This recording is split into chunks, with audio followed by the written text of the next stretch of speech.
Listen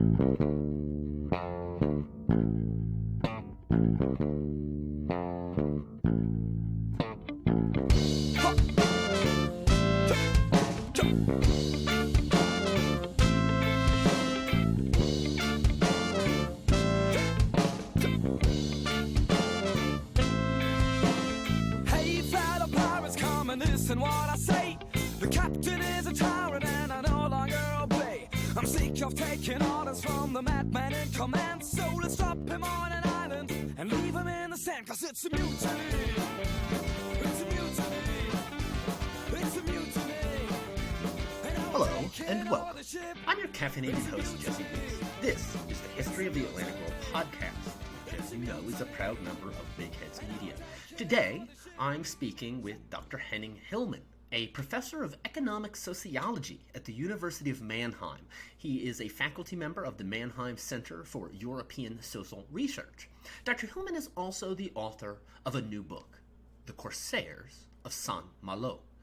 That's what we're here to talk about today, but first things first, of course, I really need to tell you about another great show in the Big Heads lineup. It's called the Quiz and Hers podcast, hosted by Josh and Haley, and if you like the drama of quiz shows like me, and the drama of a relationship where two people try to challenge each other, well, let me tell you, this is definitely the show for you.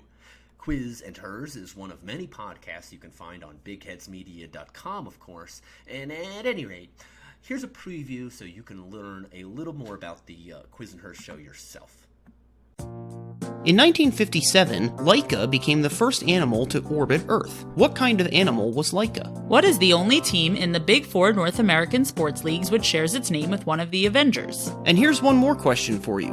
Are you the type of person who enjoys playing trivia games, learning new things, and having a bit of fun along the way? If you are, or if you just want to find out the answers to those other questions, then our podcast, Quiz and Hers, might be right up your alley. Each week, one of us writes new trivia questions for the other person, covering everything from science to history to pop culture to sports. And every question in a game relates to some theme, like Game of Thrones, internet memes, sandwiches, or animals in space. Some of the themes make more sense than others. So if you like trivia, learning, or real couples testing each other's knowledge and patience, check out our podcast, Quiz and Hers, part of the Big Heads Media Podcast Network. Quiz and Hers, the trivia podcast where we test each other's knowledge and the strength of our relationship. Okay, we should be live. Dr. Hillmann, Henning, if I may, thank you for being here. Well, first things first, we're here to talk about your book. Would you like to talk about that? What is your book about, and what are some of the arguments you make? Well, thanks for the invitation. It's going to be a pleasure. I think so. And of course, there are lots of things to say about this book.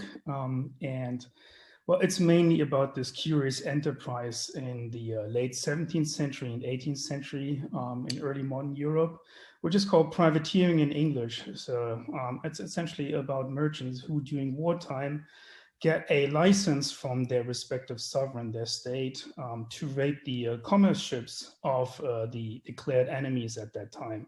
So they look a little bit like pirates, and lots of people confuse it with piracy. It isn't really piracy because it's bounded by law. There are strict regulations. They have to put down something like a security deposit so that they behave accordingly. They have to respect neutral rights and so forth.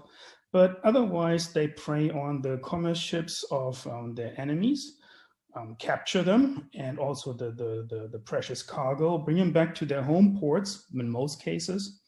And there they will be judged by an admiralty court to be good prices.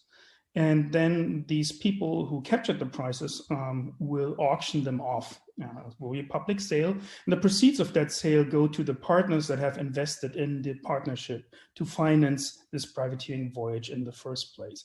So this is what it all revolves around. There are military aspects to it, but I'm not that interested in it because I'm an organizational sociologist. So my real question is, to what extent did this kind of curious enterprise contribute to the bonding together, to the social cohesion, as we say as sociologists, the social cohesion of this merchant community in that particular place. The place is called Saint-Malo. It's a beautiful city perched on an island, a rocky island on the coast of Brittany in France. reaching right out to the English Channel. So it's a small place. It was pivotal at the time for the French Atlantic economy.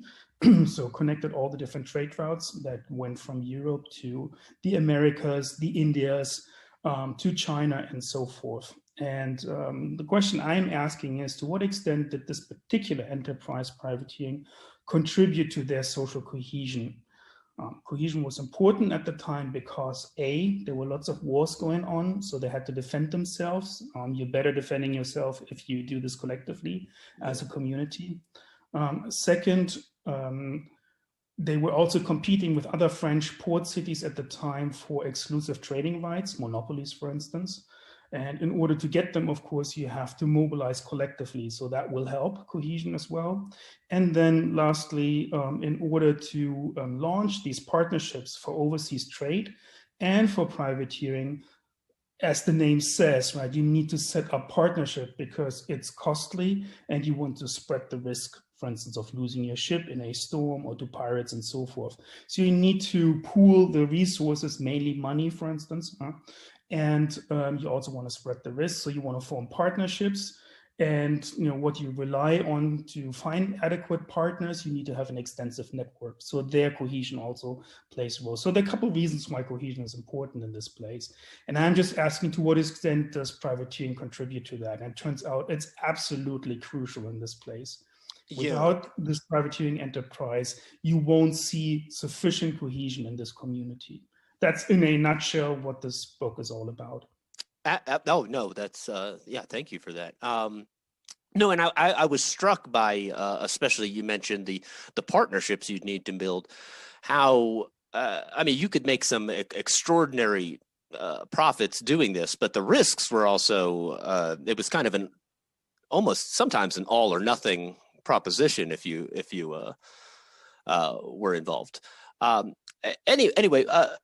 I think, and I want to apologize also to anyone listening to my French pronunciation is going to probably sound horrible to some people, but Saint-Malo is that correct? if I'm pronouncing that vaguely correct, I thought the city itself has a pretty interesting history, and you give a pretty good overview of that. Would you like to share some of that with the audience? Yeah, where to begin? I mean, we can begin. Yeah, at the very beginning. please do. Yeah, I think that foundation of the shipping industry just generally was pretty cool to add. Of course, the ancient history is kind of shrouded in mystery, as with most places. So it seems to go back to some very old Celtic community that used to be there. Then it was a Roman garrison back in ancient times, and it changed hands many times, but the real foundation of the city, and this is actually where the name comes from, Saint-Malo, in there is Malo, which refers to a person, was an ancient bishop, actually, who came over from Wales originally, somebody called Maclo or Maclou. There are different pronunciations, and he came over to Brittany in order to convert, of course, the local people to Christianity. And eventually he became a saint, and hence Saint-Malo. So he's a patron saint of one of the patron saints of Brittany, but he was a real person. Was he? I think he was the first or the second bishop of that area. And there used to be a town on the mainland that was first founded, which is today a suburb of Saint-Malo. That's where the first see of the bishopry was. And then eventually they moved over to this little island that is now the old city of Saint-Malo. So that's where it's coming from in the Middle Ages. And then it slowly evolved into the major trading port that we know it to be these days. And its strongholds were in, first of all, the Spanish trade. So what they did is basically they picked up the cargo that the Spanish would bring in from their colonies in the Americas, and then would buy them off in ports in Spain and bring them to the rest of Europe. This is what the Saint-Malo merchants mostly engaged in. The second stronghold was in the cod fisheries off of Newfoundland up there. So Lots of the places there still have connections to Saint-Malo these days, and also oh gosh, I should know this, but one of the major explorers was actually a citizen of Saint-Malo back then. Oh yeah, oops, I should remember the name. it's all right. It just escapes me right now. He's actually very famous.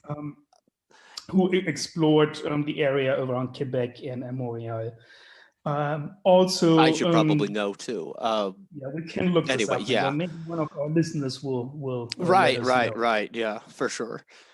So cod fishing is the other major staple trade that they were engaging in. So basically, they were fishing for the cod. It used to be the case that they dried it and then transported back to Europe. And in the Catholic countries, of course, on Fridays, cod was a favorite dish, right? Especially dried cod. So they would ship it off to Spain again, to Italy, Portugal, and so forth around the Mediterranean. And on the way back, they would bring all sorts of goods from the Mediterranean back to Northern Europe. So those are, this is where it all started. And later on, it developed in different areas. They benefited enormously from war. That's the interesting twist. So we normally think that when war breaks out, that's really no good for trade. We want to have a stable political environment that protects trade, but it turns out it's really a strange twist here that war opened a lot of opportunities for trade and for exploration, and especially Saint-Malo thrived on that. So one was that I said earlier that they took up colonial goods from the Spanish ports. Mm-hmm. The reason it was before the war that they were not allowed, legally speaking, to trade directly with the Spanish colonies because that was a monopoly for Spanish traders. Yeah. During war, however, that didn't matter. So, they just did what's called interloping trade. So they, legally speaking, they did illicit trade with the South American colonies directly, circumventing the Spanish traders. And it's interesting to note that the local traders, of course, in South America didn't mind that at all. Right. Yeah. To get the best prices. So that's what they did. They explored all these areas. And along the way, they did these privateering enterprises as well, robbing all the ships that crossed their way. They also made their way all along the coast and towards China as well. And another dark chapter is the slave trade. Yes. So there used to be a time when most people thought of Saint-Malo as this kind of romantic town of privateers. They were equated with pirates. And it's kind of, a romanticized image. There are these swashbuckling guys that going on into heroic sea fights, etc. And being told that there were also slave traders is, of course, not such a nice story. Right. But that was also the case. I mean, they were not the most important port when it comes to slave trading, but they engaged in that as well. And at some point in history, they also held the monopoly for the trade with India and China. So the French East India Company used to be a monopoly held only by merchants from Saint-Malo for a time. All this were opportunities that occurred with the onset of war. And we're talking here about the wars that started in the 1680s under the Sun King, Louis XIV, and continued all the way until the American Revolutionary War and the French Revolutionary War. So that's kind of a quick run through the history of that place and what they did besides privateering. Yeah, and thank you for that. And I thought that was very interesting for those of you who, if you get the book too, just as a family of. Coming from a family of fishermen, I especially enjoy just some of the information you got about this is kind of a little off topic, but about just the number of fish that a person would be expected to catch in a day. If you're wondering about the impact that we can have on the environment, that's really as you just need to look at that. But I want to say it was like hundreds of fish in a day.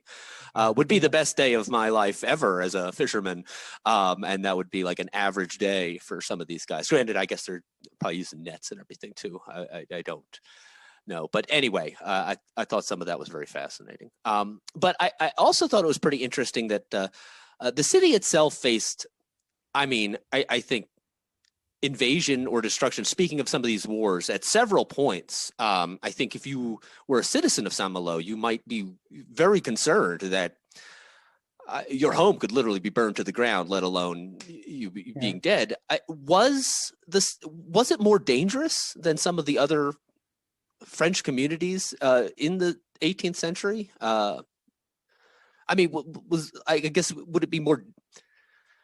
Is there a greater threat of invasion at Saint-Malo than maybe some other parts of the French coastline? No, I wouldn't say, just as much as any other city, probably. Yeah. They were just rather successful in defending themselves, or that most attempts were aborted eventually. Right. And also, if you look at the city today, you see it's surrounded by these really thick walls. This is one thing. And then the passageway to get to the harbor, it's a natural harbor, but to get there, it's strewn with little islets. And it's rather dangerous to get to that place. So you need to have good local knowledge of how to maneuver your ship into that harbor. Okay, yeah, and see, I do not have that local. That's why I'm asking. I have no idea. But many an enemy got stranded there. And the other thing is, as far as I remember, it has about the highest tides in all of Europe. So that has also to be taken into account. So in that sense, by nature alone, it's a pretty tricky place that you need to maneuver around. But I guess it wasn't any more dangerous than places like, say, La Rochelle, for instance, and others. And so it was never really destroyed except for World War II. So my fellow countrymen, Germans, during the Second World War, made a point of setting up a garrison in Saint-Malo, hoping, of course, that it would be spared because of its historical significance, etc. So the Allies, to get rid of that nest of Germans right there, had almost no choice but to bombard the place. Okay. And it was destroyed, I think, by the Royal Air Force and the American Air Force. I think it's up to 90% of the city was destroyed. Mm. So what you see these days is a reconstruction. So after the war, the French had to decide. So either we build a new city someplace else, or we reconstruct it. And luckily enough, they had the old blueprints, the old plans. So they did know how to build it up from scratch again using the same materials. And so these days, if you visit it, I think it's one of the major tourist attractions in France these days. Yeah. After Mont Saint-Michel and after Paris, it's the third most visited place in France. Oh, neat. And it's a beautiful city. So they were quite successful in rebuilding it. But that was the only time it was really destroyed. All the other attempts were aborted or not successful. Okay, great. Okay, thank you. Okay, you mentioned just an individual, René, if I'm pronouncing his last name wrong, correctly, Duguay-Tron, as one of Saint-Malo's most infamous citizens. And so who is this gentleman? I think some of the listeners would probably get a kick out of hearing about him. So Duguay-Tron was probably the most significant privateer, or Corsair, as it's called in French. Next to Surcouf, that's the other one, Robert Surcouf, who would be really successful during the Napoleonic Wars. So almost 100 years later. But Duguay-Tron was, he was most famous for sacking Rio de Janeiro. So most of these privateering enterprises, we should not imagine like an old Errol Flynn movie where there's a dramatic sea fight going on, something like that, right? And again, no swashbuckling tales, but rather modest ships that go out in the fog and prey on equally modest merchant ships in the English Channel. That's most of the story that you read in the captain's journals. But sometimes there were these, enormous events happening as well. And he was involved in one of those. So he got together an entire fleet of privateering ships, frigates, not just small ships, but real frigates, And he also got them on loan from the French Royal Navy, and some of them were privately financed. And I don't know how many ships they were in total, but it was an entire fleet. Yeah. And so he went across the Atlantic and had nothing better to do than go straight to the harbor of Rio de Janeiro, sacked the entire city, took everything off he could probably find, and set it off in other places, and robbed everything that crossed his pathway. And of course, such a tale made him a naval hero back in France, of course. Right. But that's an extraordinary story. Yeah. But to this day, there's still a little statue in Saint-Malo. So when you wander around, you will bump into his little statue that you see there. Yeah. Okay. Well, I like to give the people listening as much excitement as I can now. But with that said, I do want to mention also, just you're the only one who can see me, but if I sound a little funny for people who are listening, it's been very windy this past week in Denver, and I did not have I've been outside a lot, and I didn't have chapstick, and my upper lip here is so. If my smile also looks a little funny, is why I'm saying that, Henning. Sure. If I say, I don't know if I don't think it's affecting me, but I have a very chapped lip right now. Is all I have to say. Now, with that said, at risk of putting, I think this stuff is fascinating. At the risk of putting people to sleep, I want to talk about quantitative history. You got some really great data in the book, some great graphs and charts and stuff like that. And what is, there's different ways to write a history book. And so this, I guess, question hopefully might help some students out there who are listening to this. But what does that approach of taking these numbers, getting these statistics, how difficult is that, and what does that allow you to say that otherwise you would not be able to say? I guess I don't know if I think you understand what I'm kind of getting at. Yeah. Okay. I mean, say like rather than just looking at like a traditional, like just the journals and court proceedings of the past, I guess, or something like that. Yeah. So as I mentioned earlier, one of my main interests is to show that this privateering enterprise played an important role in maintaining the social cohesion of their community. Yeah. So people may have kind of an intuitive understanding what social cohesion means. So people bonding together, having things in common, having relationships with each other. And how do you measure that? I guess we all have some sense of what that might mean. What is a community? So, when is there a community when we see one? What is our standard by which we measure that? Yeah. And I guess that's where quantitative analysis comes in. Of course, you can do this by reading, as you suggested, the journals of some of these people, for instance, and they might say, oh, the other day I bumped into this kind of person and we decided that we're going to put up a venture together. And then maybe you find some letters somewhere where they have connections to others. So you get an insight, which is mostly anecdotal, into a few people that tells you a lot about these few people. But it usually doesn't tell you a lot about the community at large. Now, does this, what you found about these handful of people, apply equally to the majority of the members of that community? Yes or no? How would you know? Unfortunately, most of the letters and journals that are preserved over the course of history are those of most of famous people, of illustrious people, right? Yeah. They're preserved because of that. So we have little insight into the more ordinary partners that are also involved.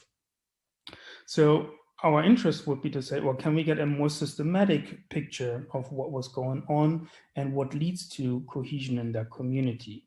And not even if you're just not interested in, say, in cohesion per se, but also if you want to know more about the systematic functioning of early capitalism in this place. Now, if we do know that partnerships were so important, how were they formed? How large were they on average? How many of these partnerships were there, in fact? How long did they last? And what kind of trades were they? So all of these questions can really only be answered in a systematic manner if you use quantitative history.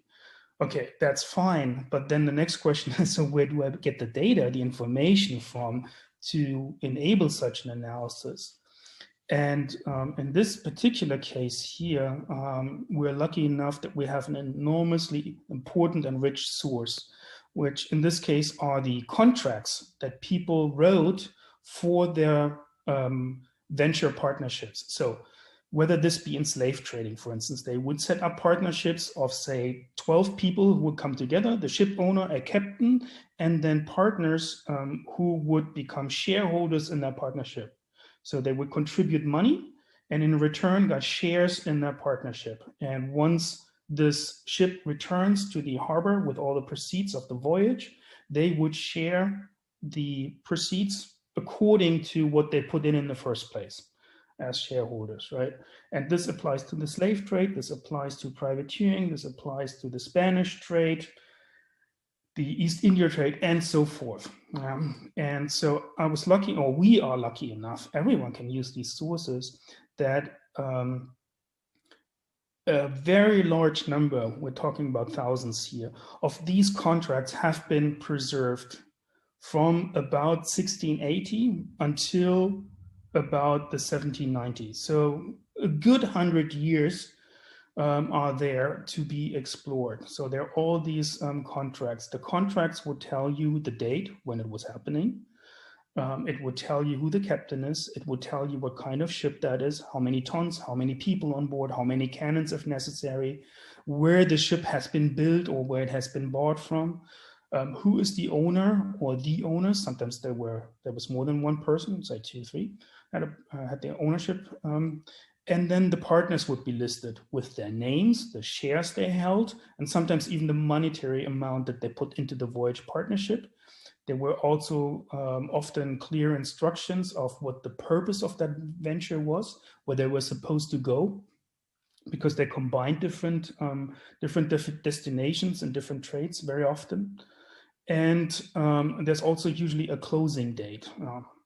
And so all that information, these are legal documents, so they have the advantage that they follow a certain default format. So when reading them, you kind of know what comes next in the document. Yeah. They're about 1-2 pages long typically, and they are bound in volumes. They're all handwritten documents. Yeah. So it's handwritten language. It's in French. You have to be able to speak French. Right. But it is kind of like a legal French. So it's rather easy to follow. It's very formulaic. And so what I did is essentially I went into these archives. I took photographs of all of these documents. You don't want to go in there with your computer and then type by hand this information into your spreadsheet.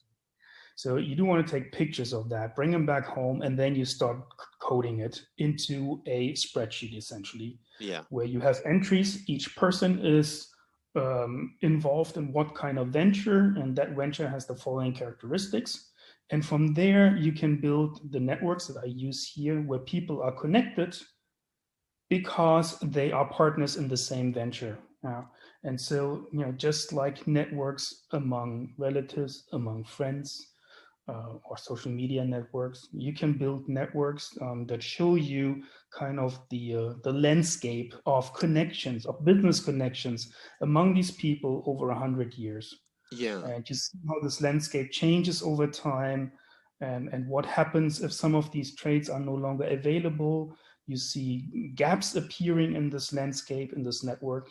So it gives you kind of a bird's eye perspective of the business network of these people at the time. Right. Yeah, I noticed there were times like when Saint-Malo loses the monopoly, I guess to AG, that there's certainly effects, and I noticed, and you also, it gave you insight. I thought into.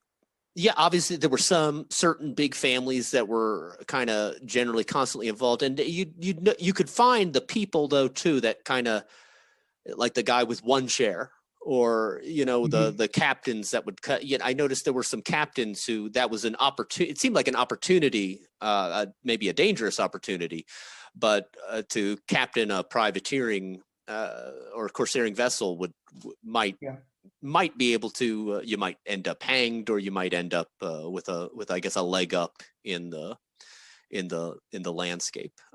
Anyway, you also mentioned that there's basically 3 different types of Corsairing campaign. And actually, before we get into that, okay, I have noticed, and you mentioned this in the book, sometimes this might just be something that's only in English or American, I don't know.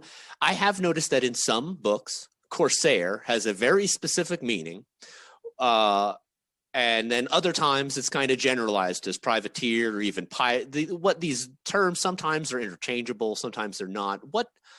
What is your take on that? And do you want to get into that at all? How should we be using Corsair? Yeah, I think it's useful to give listeners a better sense of what these terms mean, because as you said, they're often used interchangeably, and that's certainly not correct. So first of all, it has nothing to do with, I guess there's a software company, right? Corsair. Yeah. Memories. That's not what it's concerned about and concerned with. And I think there's also an American insurance company called Corsair. So if you type Corsair into your search engine, you will find different results that have nothing to do with this historical context. So setting that aside, the history, in fact, has different branches. So where the name Corsair comes from is its historical roots are in Kurs is one, Corso, and there's also a Turkish name, if I remember correctly, and I don't know if I pronounce this correctly. It's Ottoman Turkish. It's something like Corsairs. Okay.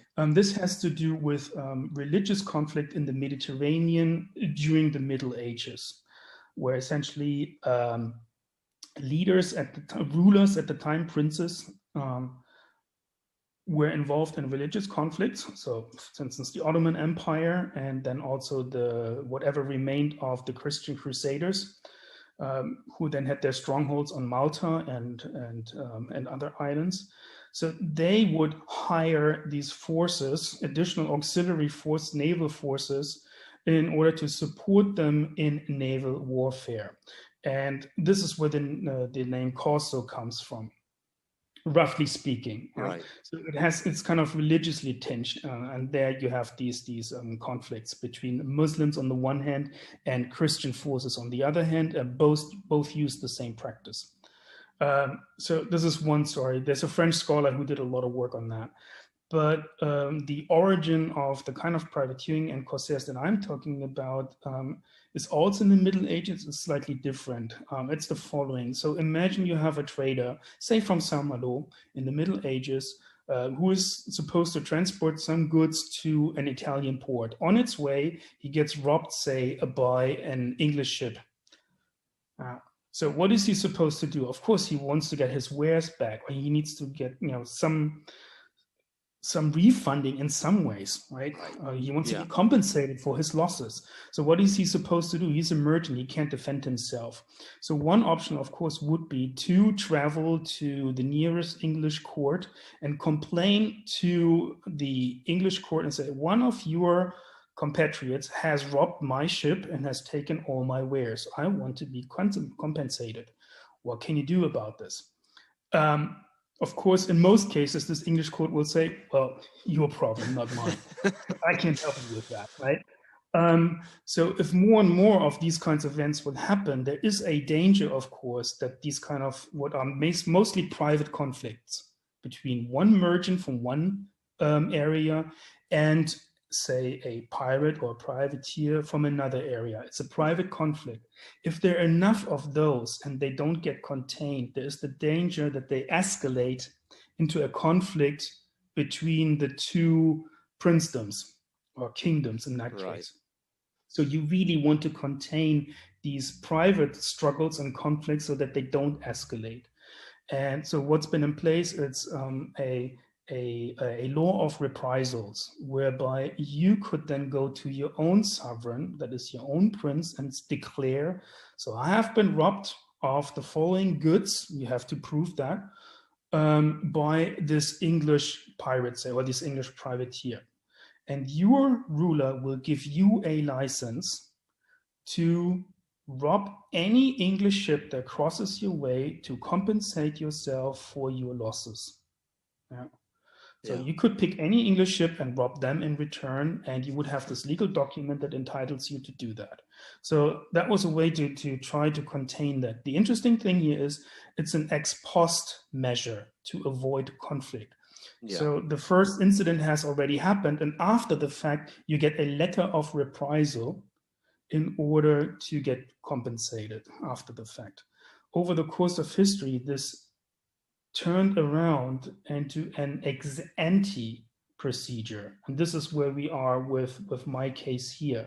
So with the onset of war, rulers handed out these kinds of letters, not as reprisals, Yeah. but envisioning that most likely during war you will encounter merchant ships of the enemy and you are now entitled to rob them, even though they haven't robbed you in the past. Yeah. Right?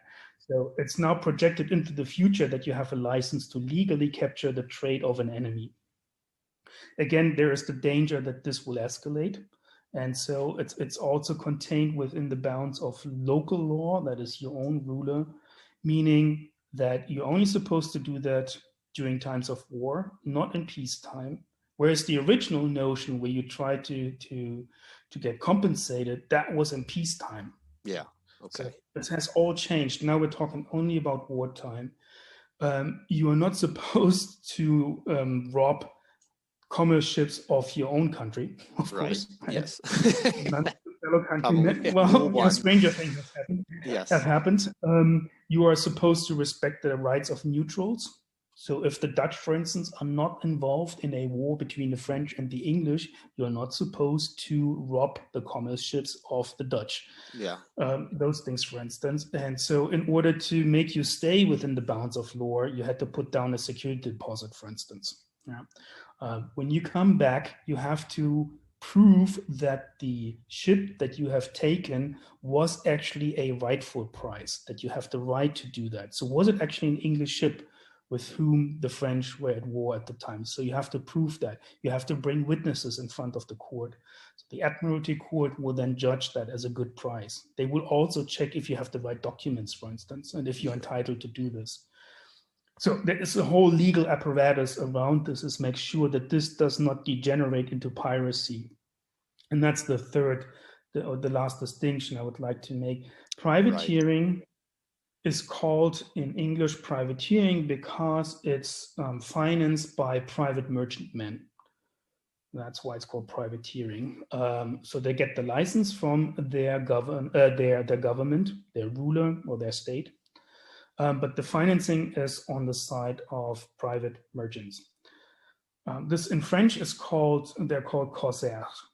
And of course, as I mentioned earlier, that comes from this old root of corso.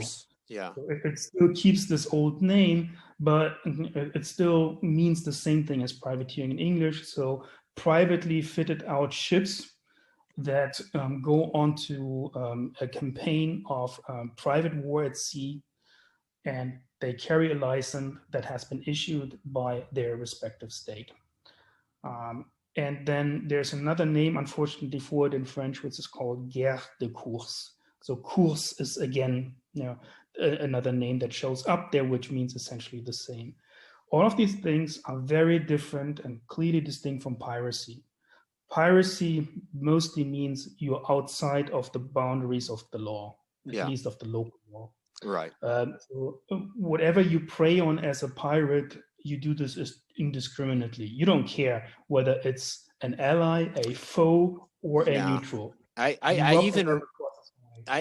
don't remember who it was, but I even remember there was one captain a pirate captain who was fired because an English captain, the crew didn't like that he wasn't attacking enough English vessels. He was letting them pass on by. Anyway. Of course, it's a fine line, right? I mean, privateers could become. I imagine that, and especially just like you talk about how it was very easy for a French vessel to be on the Pacific side of South America, trading illegally with Spanish. I'm sure some of the guys who were involved in these these, I guess, small scale military naval raids. Some of them I'm sure weren't quite as picky as others. I'm sure. But with that said, you mentioned that there are basically 3 different types of Corsairing campaigns that take place out of Saint-Malo. And would you like to talk about what those were? Where did they go? What kind of what are they looking for? They can be mainly distinguished by size of the ships and the reach of the operation. Yeah. So the small. So think of it in terms of more and more extensive zones of operation. Okay. So the most narrow zone is around the English Channel, just along the coastline. So accordingly, you have rather small ships. I mean, there can be really small ones, like 6 tons, 10 people on board, and 1 cannon. That could be enough. And I just want to. I was kind of surprised. It seems like there is a lot of privateering and piracy. Just not, just being from the United States, I was not aware that I guess the English Channel could have been quite. It seemed like it might be a little bit of a dangerous place sometimes, for sure. Anyway, I'm sorry to interrupt you. The reason is that it's of course the main passageway if you come back from the colonies in the Americas as well as the Indias, and you want to reach back to the English coast, the Dutch coast, German or Scandinavian ports, you will have to pass through the channel. Gotcha. And so if you have local knowledge of that channel and your goal is to undermine the trade or the returns from trade of your enemy, in most cases for the French, those were the Dutch and the English. Yeah. So this is where you would target them. And what would help is if you have local knowledge of the coastlines. And so some of them had this expert knowledge, could exploit it, and they would go out in the fog mainly. So winter was the primary hunting season in a way.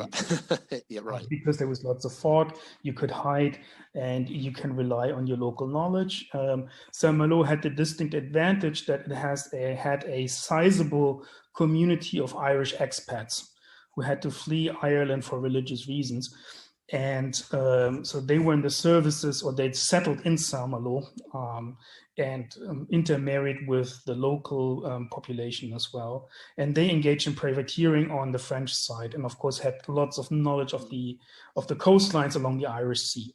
So this is one area of operation. The next one extends beyond the channel, and it's kind of like a triangle that goes from the southern Irish coast down to the Spanish coast, and then to the very northwestern tip of Spain. So that kind of triangle there, that was the second important zone. That is basically you capture ships before they even enter the channel. Right. Because you are starting to venture out into the high seas, you need larger ships to operate there. So ships were larger than those that did their hunting in the English Channel. And then you have the so-called, the blue water privateering, blue water because you venture out into the deep seas. That is out across the Atlantic, as you just mentioned, along the coastlines of South America, even venturing into the Indian Ocean, so far away places. And those kinds of expeditions were, of course, much more expensive. They entailed entire fleets of privateering ships, much larger ships, really big ones, who could also, usually they refrain from it, but who could also engage in battles with, in fact, ships of the line. So they were strong enough. These were the biggest ones. So these are the kind of the 3 theaters of operation. Oh, great. No, thank you. Yeah. And now, another a pair of individuals I'd like to talk about. Would you like to talk about who the Marion brothers are, or Marion brothers? Marion. I realized after I said that I'm giving that the American pronunciation. Excuse me. Pardon. Yeah. Yeah, I have to say I do not know much about their specific history, like where they come from, who they were, etc. It just so happens that rather detailed documents about their ventures, their enterprises have been preserved. Yeah. So I used them to illustrate how you would advertise for a privateering voyage. So literally they put advertisements out in public, trying to entice potential shareholders to chip in, right, to participate in that voyage, and they use kind of rather interesting language to describe what they expect from this voyage, right? So they use dramatic terms like, "Oh, we have hired a successful captain who has proven his success in the past because he brought in so many rich prizes, and we expect the same from him. And right now, the hunting season has started again." Yeah. Use this kind of language quite literally, and Right. if you really want to participate, now is the time. And of course, like any good salesman, they would also say like, "Oh, only very few tickets are left." Right. Tickets means shares, of course. You better hurry if you want to be part of this great adventure. And so these are kind of advertisements and that have been preserved for these two brothers. They have been famously involved in slave trading as well. So that is the background, really. It's just no, that's all right. I mean, I don't sometimes what the reasons I ask these questions, I probably had like 30 questions by the time I was finished with your book, and I got to cut them down and I try to give a little, they seemed interesting to me for sure as I was reading. Okay. Now I also want to talk about, we're going to ask about Chateaubriand. So that's if you'd like to talk about, we'll talk about him in a little bit later. All right. Now for now, let's talk about, because this is a very legal process. What happens after a captain had taken another prize?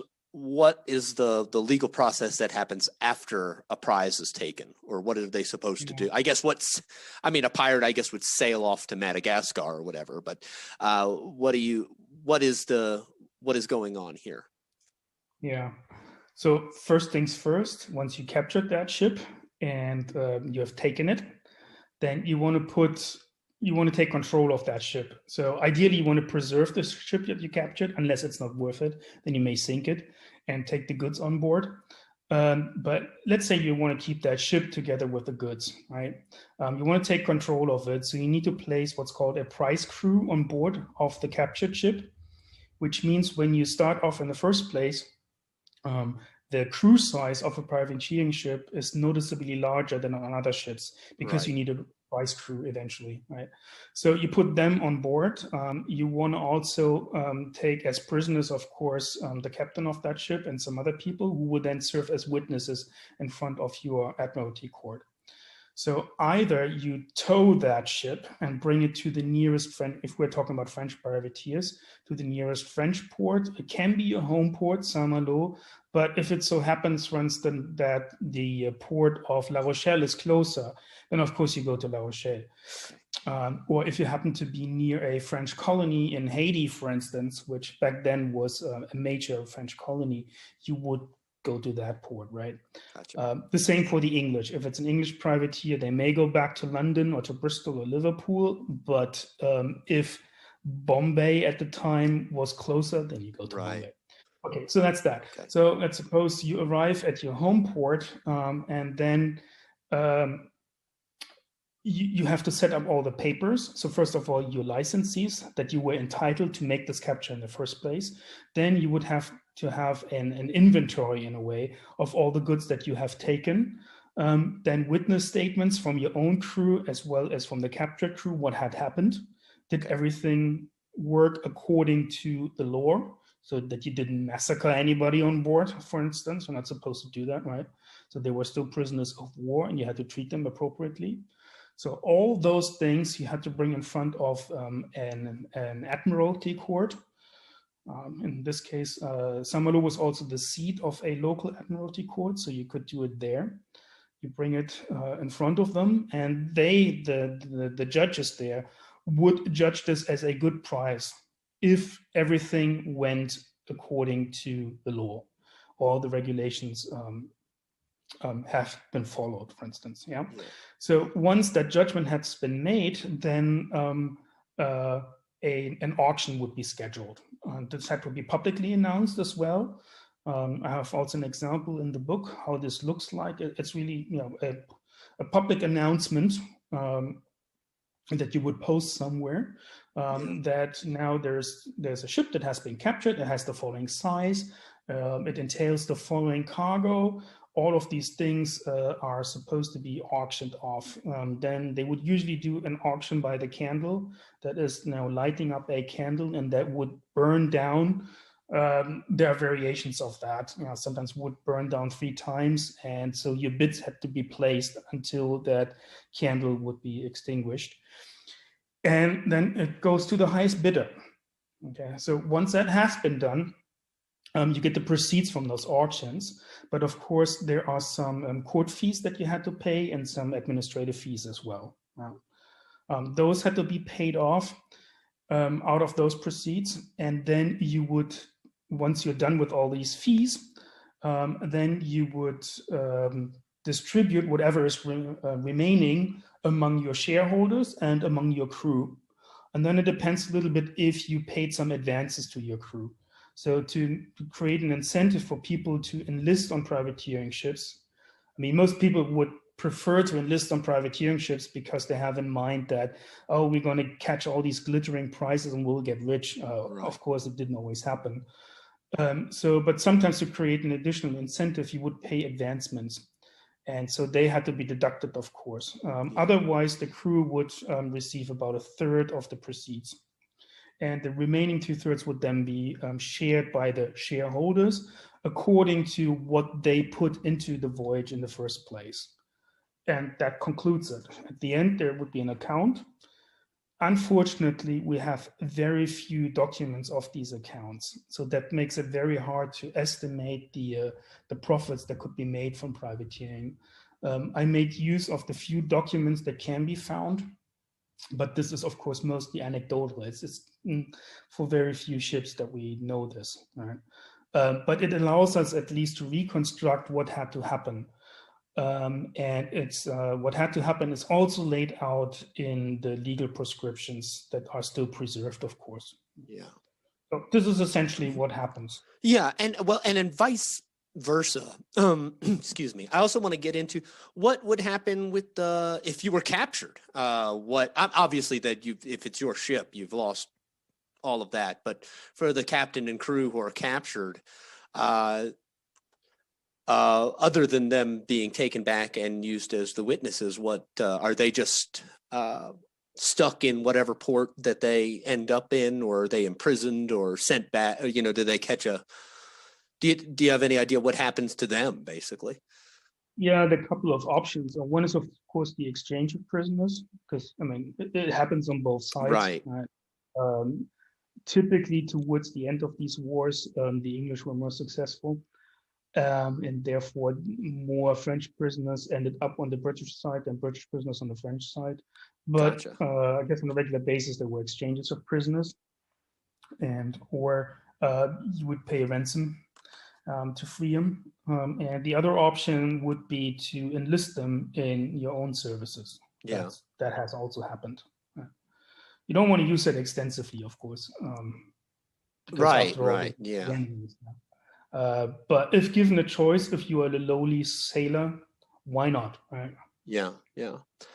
Okay, well, one last question I want to get to, and this is a little bit off topic from the book as well, but I just found it of note because there's like a common conception, I guess, and maybe it's just in America now that I'm thinking about it, that everybody has these giant families back in say the 17th century, and in Saint-Malo, I have written down here that from 1681 to 1792, 88% of families consisted of 3 or fewer members. So is that just, is this just like one of these misconceptions we have about the past, that everybody had like 10 brothers and sisters because 6 of them died of disease or whatever by the time they were 5 or 6? It's the kind of thing I hear. But this doesn't seem to be the case, obviously, from at least from your research. Yeah, I probably didn't make that clear enough then in the book. So these are not real families. Okay. So what I tried. So I apologize. It may have been something that I didn't catch. No, families were large. In fact, these were extremely fertile. So very often we had up to like 60 children, for instance. Okay, gotcha. Poor women, you can only imagine. Really, it would be, that's something. The family that I'm talking about there that have only a few members, this is about the families that I try to reconstruct from the partnership records. So not the family records. So these are the records of contracts of venture partnerships. And what I try to do is to figure out, okay, how many of these partners are actually relatives of each other? So not every single family member is a member of those partnerships, hence the low numbers. Yeah. So it turns out that within partnerships, on average, there are few partners who are relatives of each other. Okay. That is kind of the meaning of it. I'm sorry. I completely must have misunderstood. No, that's fine.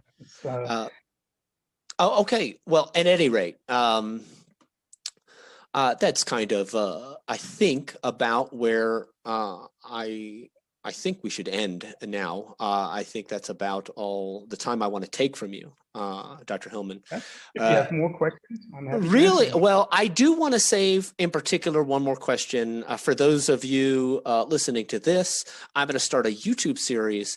I'm going to specifically ask Dr. Hillmann here about René Auguste de Chateaubriand, who is someone else. I'm gonna start up something new with a little promo YouTube series for this. So look out for that. I'll put a link to make sure you can find my YouTube channel in the show notes as well with everything else. Okay, and I did, like I said, I literally did have twice as many questions written down. I always have to cut because I want to be, I could sit here and chat with you all day, to be honest, but I always like to be, considerate of everyone's time, that's for sure. So anyway, folks, once again, follow the link in the show notes to buy this book, and you're going to get a lot more answers to whatever questions you have. Dr. Hillmann, thank you very much. And folks, until next time, see ya. Okay. Bye-bye.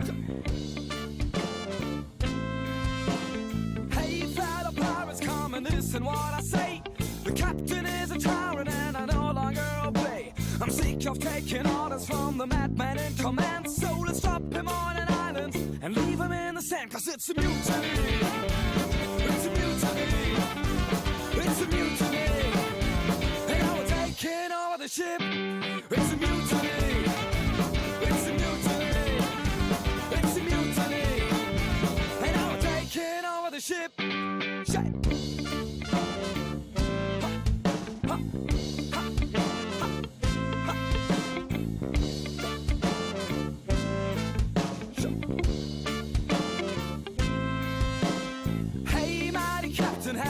What's happening here? You're no longer in control, and we're drinking up your beer. This is now a democratic, egalitarian pirate ship. So enjoy your trip, cause it's a mutiny. It's a mutiny. This is a mutiny. And now we're taking over the ship. It's a mutiny. It's a mutiny. It's a mutiny. And now we're taking over the ship.